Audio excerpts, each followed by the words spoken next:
بناوی خوای گەورە مهرەبان ئامادە بوونی ئێژا ئەم کاتتان باش. پیرۆزبایەکی گەرم ئاراستەی گشت دەرچوانی ئەم خولە دەکەم. هیوادارم ئەنجامدانی ئەم خولە و ئەم جۆرە خولانە ببنە هۆی زیاتر پەرەپێدان و بەهێزکردن و پێشخستنی توانەکانی کارمەندانی پۆلیس. ڕێز و پێزانینی زۆرم بۆ هێزەکانی ئاسایشی ناوخۆ هەیە و دەستخۆشیان لێ دەکەم.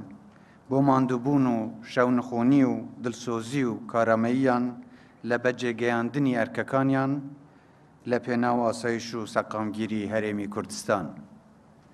من خۆم لە نزیکەوە شاهد و ئاگاداری هەوڵ و خزمەتی بەرچاوی پۆلیس و هێزەکانی ئاسایشی ناوخۆم کە زۆر خۆنەویستانە و لە بارودۆخی سەخت و دژواردا ئەرکەکانیان ڕادەپەڕێنن.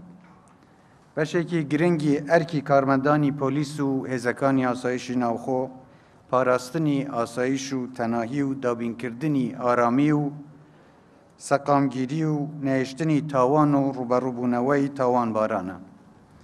لەوەش گرنگتر ئەوەیە کە چۆن بە شێوەیەکی یەکسان و دادپەروەرانە و لە چوارچێوەی یاسا و ڕێزگرتن و پاراستنی مافەکانی مرۆڤ مامەڵە و هەڵسوکەوت لەگەڵ هاوڵاتیان بەگشتی دەکەن و چۆن سەر پێچیکاران و تاوانبارانیش ملکەچی بەردەم دادگا دەکەن.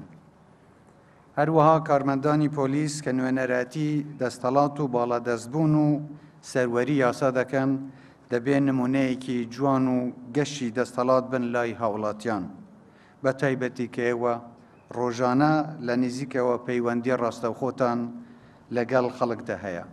پێویستە لە ڕەفتارکردن لەگەڵ خەڵک خۆتان لە توندوتیژی و ئەزیەتدان و زوڵم و ستەم و هەموو کارێکی نائاسایی بە دوور بگرن. ئەو نیشتیمانیان دەبێ ئێوە بە بەشێک لە خۆیان بزانن و هەردوو لە تەواوکەری یەکتەر بن لە پێناو ئامانجێکی ئاوبەش کە ئەویش پاراستنی ئاسایش و سەقامگیری نیشتیمان و سەر و ماڵی هاوڵاتیانە. خوشبەختانە یەکێک لە هۆکارەکانی ئەو ئاسایش و سەقامگیریەی لە کوردستان هەیە کە بووەتە دەستکەوت و سیمایەکی گەشی هەرێمی کوردستان بۆ ئەو هەماهەنگی و هاوکاریە و پەیوەندیە بەهێز و تند و تۆڵای نێوان خەڵکی کوردستان و دەستگا ئەمنیەکان دەگەڕێتەوە.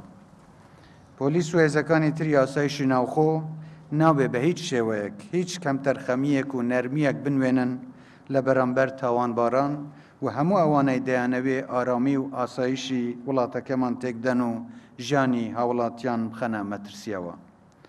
ئەمڕۆ جیهان لە پێشکەوتنێکی خێرای تەکنۆلۆژیادایە. پێویستە پۆلیس و هێزە ئەمنیەکان خۆیان لەگەڵ پێشکەوتنەکان ڕابهێنن و لە ڕاپەڕاندنی ئەرکەکانیان سوودی باش لە تەکنۆلۆژیا وەربگرن کە بە دڵنیاییەوە ئاسانکاریەکی زۆر بۆ دەستگا پەیوەنددارەکانی ناوخۆ دەکات و یارمەتیدەرێکی باشیشە بۆ ئەوەی ئامانجەکانیان لە بەدواداچوونی تاوانباران و سەپاندنی یاسا و دابینکردنی ئاسایش و سەقامگیریدا بەدەست بهێنن. لەم چوارچێوەیەدا ئەنجامدانی خولەکانی مەشقکردن و ڕاهێنان و بەرزکردنەوەی ئاسایشی وشیاری و پیشەیی پۆلیس و سەرجەم هێزەکانی ناوخۆ کارێکی پێویست و گرنگە و هیوادارم لەسەری بەردەوام بن بۆ ئەوەی بتوانن بە باشترین و شایستەترین شێوە ئەرکەکانتان بەجێ بگەینن و ئارامی و سەقامگیری بپارێزن.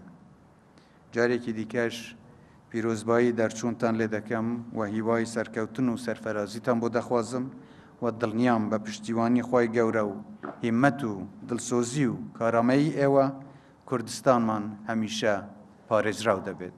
زۆر زۆر سپاس.